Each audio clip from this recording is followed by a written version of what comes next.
Hello, welcome to Common Point Masterclass 3D Exterior Lighting. I'm Artur. And I am Bartosz. And we are extremely happy you're here with us, wanting to become a better 3D artist. We'll do our best to help you get there and to look at the lighting process from a different angle. In the upcoming 27 lessons, you'll get a solid dose of knowledge to understand and execute all lighting scenarios you're watching on the screen right now. Tons of tips and tricks, setups that simply work, and all necessary technical details. Also, a unique way to look at your work, to understand if something works or not, to train your eye and use it in a commercial workflow. Today we'll give you a sneak peek to what's coming up next. We'll answer the question of what the lighting is all about, where does it fit in the whole creative process, and what kind of toolset you need to do it properly. We are also introducing a new way to look at composition. And a big chunk of this lesson is understanding the composition and its hidden potential and where it overlaps with the lighting. Lots of cool stuff, and remember, there's a new lesson coming up each and every month on YouTube for free. You can look up our masterclass playlist to check which of them are already up. But if you bought early access to the whole training, thank you for your support. We really appreciate it. And either way, have a wonderful journey and fingers crossed for becoming a better 3D artist real fast. Okay, so let's start with something simple today. And the first thing we want to ask ourselves is, why do we introduce the lighting in our scenes? Why do we have lighting process in the first place? And the answer might sound a little trivial, but the most important part about it is to introduce the sense of depth. You cannot feel the depth when you are working in your viewport, especially if you don't rotate your camera. It's possible when you move around, and perhaps the perspective and the vanishing points help you with that, but only when you put the lighting system into your image, it truly gives you some depth. Any given image has only two dimensions, width and height. But when you apply the lighting, you can kind of feel the third dimension inside them. You can understand and feel the depth, but as you imagine, lighting is much more than that. Lighting is the very end of our creative process. It's somewhat of a cherry on top of the cake. And before you approach it, you should understand how you got to this stage. You should understand the DNA of your image. What's the composition and all of that stuff we will talk about later. Before you approach the lighting, you should understand the goal of it. And the key here is to understand three big components: composition, lighting itself, and color. Let's briefly talk about them. The first part is to understand the composition, whether you have something interesting and well balanced or cluttered and boring. You should understand the language of composition. What's the key elements, what's your hero object, and what plays the second role. The ability to quickly notice the potential of your image is such an important skill. The second part is technical proficiency, to be able to execute any lighting scenario you wish. You should be able to set up Corona sun and sky, HDRI, volumetric effects, It comes with experience, and sometimes you really need to be creative to pull it off. And the last part is color, but it boils down to your creative eye, so-called experience. Basically, your eye is the final benchmark for anything you do. You should understand how the natural color is supposed to look like, what's the hues of greenery and the sky, what kind of values work for different lighting scenarios. And don't worry, we'll get into all of these three components in this training. You can train and improve in all those three departments, and we'll share many technical tricks and introduce a lot of ways to train your eye. Composition, lighting, and color are interconnected. Lighting kind of speaks and negotiates with composition and manifests through color. They bleed to each other, and you should know where they overlap. Your image will truly be successful if your colors are on point, Lighting is technically sound and your composition grabs attention. Those three components are essential, and we'll get to all of it in the next 27 lessons. Today though, we are starting slowly and touching base on the composition part and where it connects to the other parts. Composition is an interesting part of art and pretty damn difficult to learn on paper. You'll need a lot of experience and at some point it just clicks, but let us come at it from a fresh angle. Let's talk about how the lighting and composition are connected first. Just look. We can have the same scene, same geometry, same camera, but the images are about something totally different. We have different lighting setups in all of them, but we need to be sensitive to the fact that all of them are different compositions as well, even though it's the same camera. Let us elaborate on this idea to really nail down the issue. We have a couple of images here, and each and every one of them is about something different. The first image is about the architecture, pretty standard. The second one is about the interior and the living space. The third one gets interesting because it's about the shape mostly, the silhouette and the colors. While the last one is a little bit funky. It's about this particular room here and what's happening inside. A little bit scary, but kind of cool. And what you should take away from this is that those images are not only about different lighting setups, they have become a different compositions as well. Lighting is a part of composition and makes it complete. Lighting can decide what's important about the image and make it really shine. It can remold what the composition and the scene is all about. Let's check a few more examples here. We have another set of images and we can clearly see that they are about something different. Lighting decided what the composition aspects are important and elevated them. If you look at the first image, we can see it's all about the foreground and the landscape. We get a nice feeling about the surrounding. The second one is quite the opposite. It's about the facade material.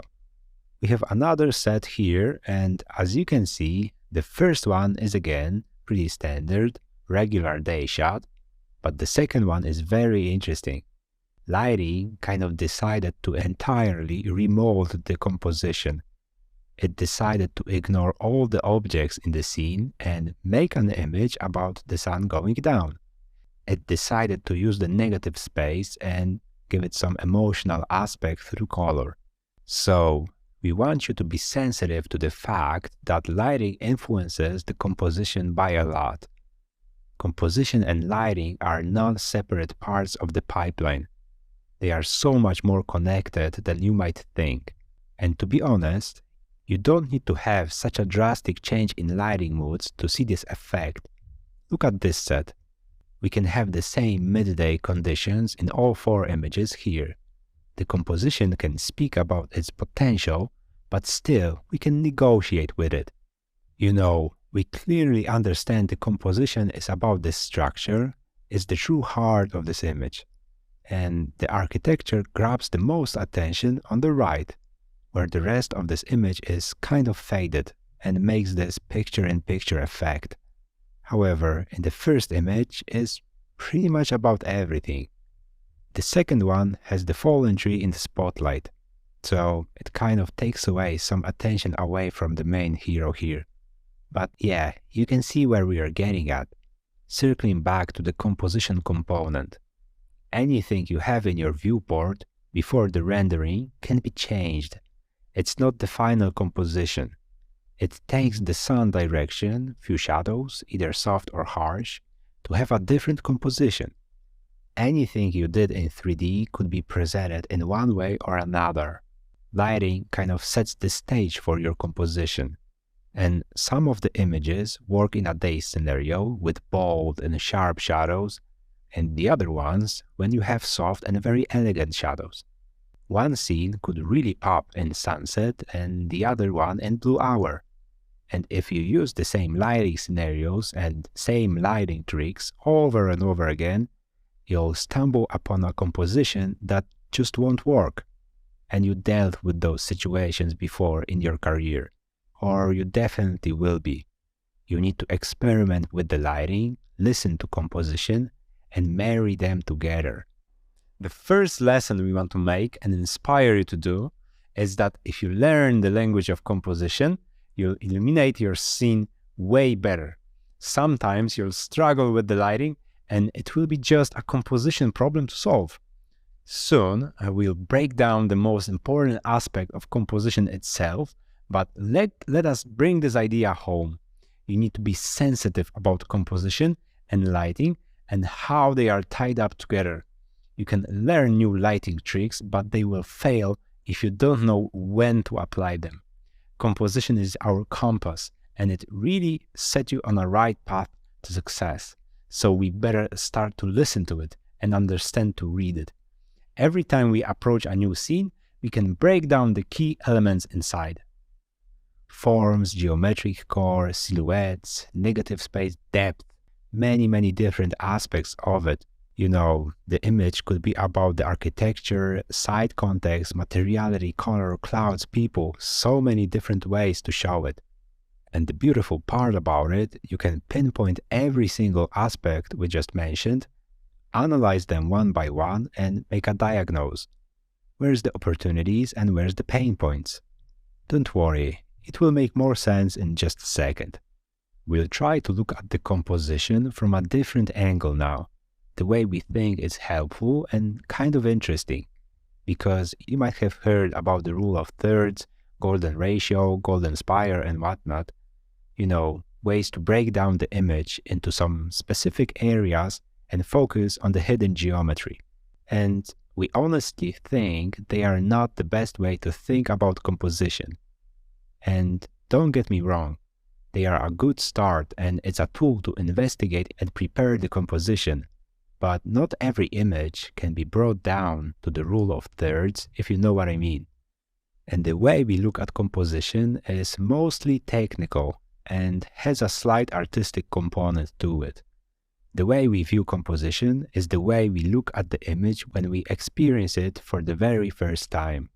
Where it grabs attention, which lines do our eyes follow, where is the tension and where is the breathing space. If the composition works, it should work both as a full-scale image and a miniature. Good composition should simply be satisfying to watch, and any composition mistakes will immediately throw us off, even if we don't realize it. So let's dive into composition and listen to what it is telling us. We won't teach you how to build composition from scratch, but rather investigate what is already there in your images. We'll touch base on 5 different aspects: shapes, lines, depth, and another 2, kind of interesting ones. They are called seemingly uniform surface and negative space. So let's get at it. When you look at your scene for the very first time, you should discern what's visually important. And human perception is really good at it. When we bring the image of Eiffel Tower or Big Ben into your mind, you obviously think of the general shape. We think of the general forms when we look at the world, and then break it down to smaller details. It's very natural for us. So you can pretty much do the same with any work you're looking at. Feel free to paint over those general shapes too. In our case, it's the building, rocks, and the tree on the left. Those are the elements that speak to us, and we can set the stage for them. We can bring them forward or choose to tone them down. We need to be careful about those silhouettes, since different lighting scenarios will have some kind of an impact on them, make them more relevant or not. Just look at this set. You can notice our architecture is very readable in all of the images, as a bigger form. Even though the rocks is kind of a powerful shape, we suppress them and blend them with the rest of the image. Sometimes the tree shape is brought forward, but not every time. Those general shapes are constantly reevaluated when you set the lighting system, so keep them in mind and simply ask yourself, do they need to stand out or not? There are many ways to control it in 3ds Max, and we'll get into that in our training. Let's move on to the second composition aspect.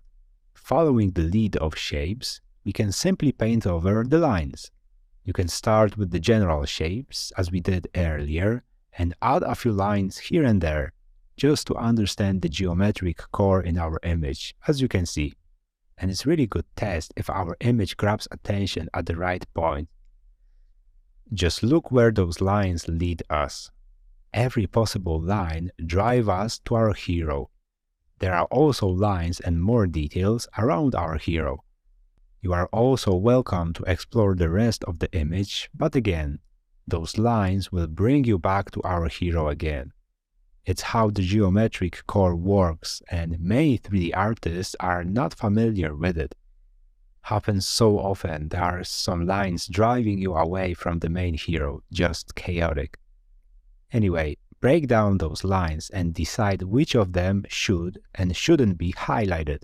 There's a tree line here, and it can be punchy or not, which will have some kind of an impact on an image. The bigger the contrast, the bigger the impact. All those lines within our hero could be really highlighted too, so we can keep that in mind and decide how we want to push them. You can easily control all those things in Photoshop or 3ds Max, improve the readability of your image and the sense of depth, which brings us to the next aspect, the depth. It's an essential part of making an image, and it starts with your scene. You should be able to understand where are the foreground, middle ground, and the background. Most importantly, is there a visual continuity between any of them, or do they cut off suddenly? In our case, we can visually travel from the camera to our hero. There is no obstacles along the way, which is huge in terms of readability. On the other hand, we have a clear cut between the middle ground and the background, which is called a drop-off. It's something we should be careful about. Those contact areas should be carefully adjusted so we keep a nice sense of depth. Foreground, middle ground, and the background will have a different roles, importance, and various amount of creative freedom. In just the next lesson, we'll elaborate on this idea of the depth, but you can already keep this aspect in mind. Okay, shapes, lines, and the depth. 3 different ways to look at the composition. They will be constantly balanced when you set the lighting system and choose the sun's direction, for example. It might sound a little bit confusing at start, but it will become clear and natural when we start rendering in the next lessons. At this stage, just keep in mind the raw form of your image. Every time you approach a rendering, you can ask yourself, does my hero blend with the foreground or not, with the background or not? What happens on the intersection of those geometric lines? Are those lines screaming for attention? Can I visually understand the path from the camera to my hero? Or is there any obstacles along the way? Composition skills come with experience, but you can already start asking those questions and looking at them from a raw perspective. Okay, so let's add 2 or 3 more composition aspects. The next one is called a seemingly uniform surface. Slightly funky, but hear us out. It's pretty difficult to predict how all the geometry will turn out to be when you look at the viewport. You can more or less imagine the architecture, but there are many surfaces that seem flat and boring in your viewport, and that could be very misleading, especially if that surface turns out to be water or glass. It's super difficult to imagine what's the reflection going to look like. And those seemingly uniform surfaces can have a huge impact on your composition. You will approach concrete ground totally different than a body of water. So you should keep them in mind before approaching the lighting. It's a hidden opportunity and problem at the same time, and you will balance it out later. Another example of a seemingly uniform surface could be a highly detailed surface. Those can be anything from surfaces that have a sand texture or even grass scattering. Those highly detailed surfaces can bring a lot of high contrast noise to your image and really bring attention. We will talk about it while setting up the sunset mood. Keep in mind all these reflective or detailed spaces. Be prepared and, again, ask yourself, are those elements too powerful or not? It can totally change the way you perceive the composition. Okay, the last aspect before we come back to the lighting is the negative space. And the negative space is nothing else than an empty space. It's something that is really empty when you look at it in your viewport. For the most part, it's simply the sky. And you know, there's nothing wrong with having a simple and elegant sky gradient. We get it for free when we use Corona Sun, and it works fine most of the time. But there's a twist here. Negative space can totally change and remold what the image is all about. We have seen it earlier. You can redefine the space using clouds, sun, the mood, and so on. You can even base an image on an epic cloud. If our geometric core is pretty minimalistic, we can always introduce some dramatism in both seemingly uniform surface and negative space.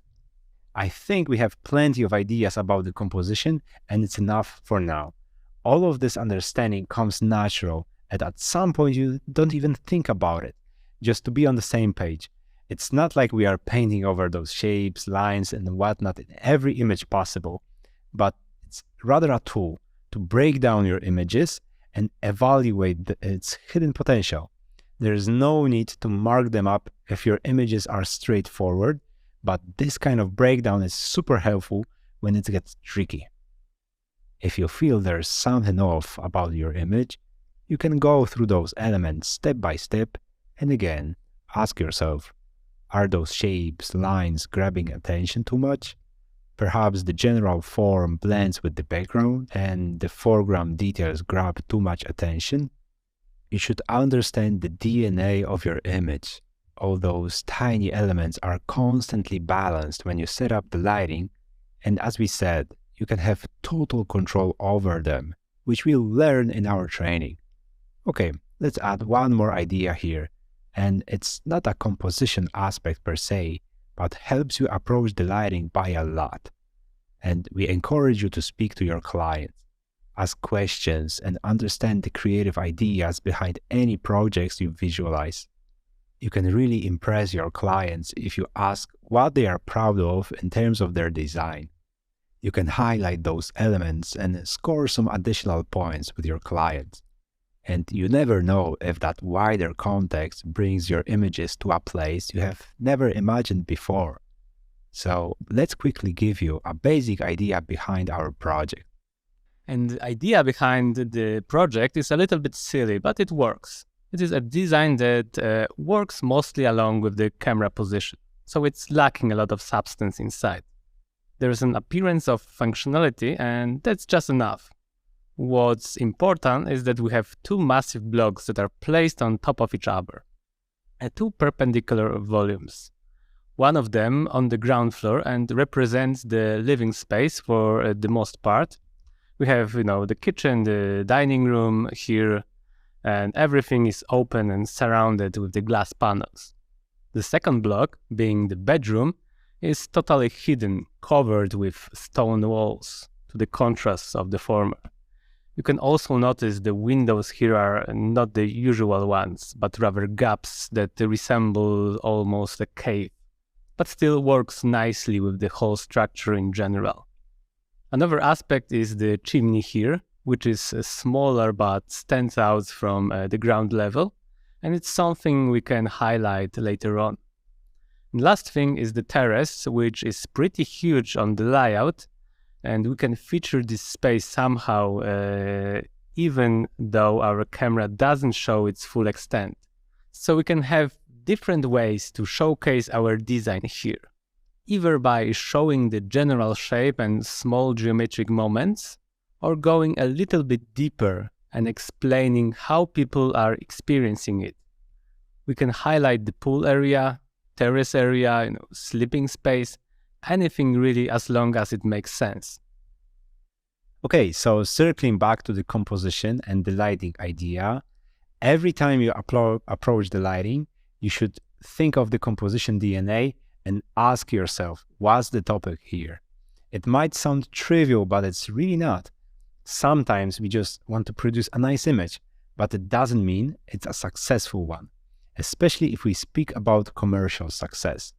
We will have a different view what's successful than our clients, architects, developers, and whatnot. You can have your image about the site context, the materiality, the architecture. We'll approach it differently if we want to show the usage of terrace or the pool. We can have this understanding of objects in our scene later on if they grab attention at the right point or not. Even though we stormed through the composition, we hope it gives you an idea of what to expect next. It can be very technical, and you can literally paint over your images and evaluate them. And this is somewhat of a simplified version of looking at composition, because we can talk about many different things like image aspect, focal length, hierarchy, balance, and whatnot, but it should be just enough to understand how it all connects with the lighting itself. We hope we can make a composition training at some point and go into it with greater detail, but those elements we just mentioned will help us in our upcoming lighting journey. Don't worry, we will come back to them many times so it feels natural. So now, we are approaching the coastline here. We can honestly say the Common Point Masterclass 3D exterior lighting starts here for real. We are going to share many technical tricks and the ways to perceive color to make the composition and lighting agreed with each other. We'll break down and make all the lighting scenarios step by step. Everything you see on the screen right now. We'll start with a huge block covering the day scenario. It's the most basic and important lighting scenario. We'll break it down to the smallest details in the upcoming 7 lessons in total. You'll learn to work both with Corona Sun and Sky and HDRI. We'll jump between 3ds Max and Photoshop and describe the color correction process both in Corona Frame Buffer and Photoshop. We'll tell you how to introduce depth, add that realism and readability to your images, to choose a proper sun direction and how it influences the shapes, lines, and depth. Also, there's lessons that only cover the color aspect, to train your eye, to build that internal color benchmark. What's the hues of greenery and the sky supposed to look like and how to adjust them. One interesting thing here is that we'll not cover the process of creating shaders from scratch per se, but rather adjusting and tweaking them, so it's viable in a commercial workflow. Lots of cool stuff. 7 lessons in total just to cover everything we know about the day scenario. Moving on, we'll touch base on the sunset lighting. We'll cover the emotional impact and potential issues, both composition and material-wise.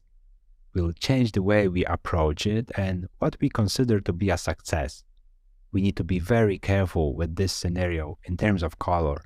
Many traps to fall into. You'll see seemingly uniform surfaces and how to control them in a very sneaky way. There's a lesson where we use the negative space as well. We dive deep into the cloud selection and implement it in our rendering without any artifacts. Lots of ways to choose a perfect backplate. Then there's the overcast and another way to reprogram yourself to think about composition and lighting. A totally different lighting beast. There's no direct sunlight anymore and everything is flooded with light. So we need to have a different way to introduce the depth again and how we think about the shapes and lines in our composition. We'll introduce the idea of relight for the very first time and talk about color contrast. At this point, you should understand the color and lighting on a quite a deep level. We'll create 2 overcast scenarios and one of them kind of interesting, pretty sexy if you look at the works of different studios. Many tricks and exciting content to pull it off. Moving on, we touch the subject of nighttime renderings. Again, it's a totally different school of thought, where you add the lighting to each other. Start from the dark base and slowly introduce lights that make sense. another chance to reprogram the way you approach lighting. We'll go back to our composition, highlight the shapes, and bleed the light towards the camera, starting from the interior and finishing on the landscape. You'll get a new way to do it step by step with full control. We'll introduce a new way to evaluate the potential of composition and how to think of color palettes. Lastly, we'll have a 4 lessons block covering volumetrics. At this point, you should have many tools to achieve a lot, and so we can have some sort of free-flowing lessons. We'll play with the lighting, have some fun. Take a look at composition from a different angle than before, but we'll be equipped to articulate any ideas that comes along. If you dreamt of doing volumetric effects, we'll share a solid foundation to do so. We might get our machine steaming here, but we'll introduce a way to do it as efficiently as possible. Finishing off with a bang and introducing VDB objects, so-called season finale. So we hope you'll like it. Now, if you're watching this lesson on YouTube, we want to let you know there's even more content available alongside the entire 3D scene. Go to the link below to find out more if any of this resonates with you. And if you're already bought on instant access to all the lessons, we want to thank you one more time for the support. We really appreciate it. Either way, if you're hungry for more, there are 8 more lessons where we dive strictly into tips and tricks and go deeper into specific aspects that we touched base in the training. There are 4 semi-short lessons where we go through additional subjects like hybrid lighting, acoustics, light mix, and corona clouds. We go through all the necessary settings just to understand another compositional tool under your belt. And on top of that, there are 4 long lessons where we dissect our most iconic images so far. We explain the geometry core, share all the lighting setup, and discuss more advanced concepts that are unique for each and every one of them. That would be a great opportunity to revisit some old concepts and share some nuance with them.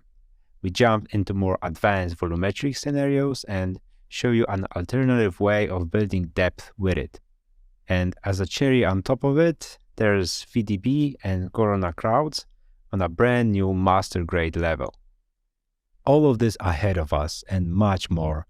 We hope some of it already resonates with you though. We poured our hearts in this training and we are really proud of it. Lots of trial and error, so you don't need to make the same mistakes we did in the past 10 years. We honestly believe it's going to make you a better 3D artist in one way or another. Okay, let's slowly wrap it up. We discussed the composition for the most part and gave you a sneak peek to what's coming up next. So, to sum it up, what the lighting is all about? Well, as we said, lighting is about many things, but there's a way to have it under control. You need to understand the way it connects to composition and reflects in color. You'll need both technical skills and an experienced eye to understand how to achieve something and when it looks good or not. And when should you start thinking about the lighting? Well, again, from the very start, every image has a hidden potential and you need to set the stage for it. So we wish you a fantastic journey and see you in the next lesson.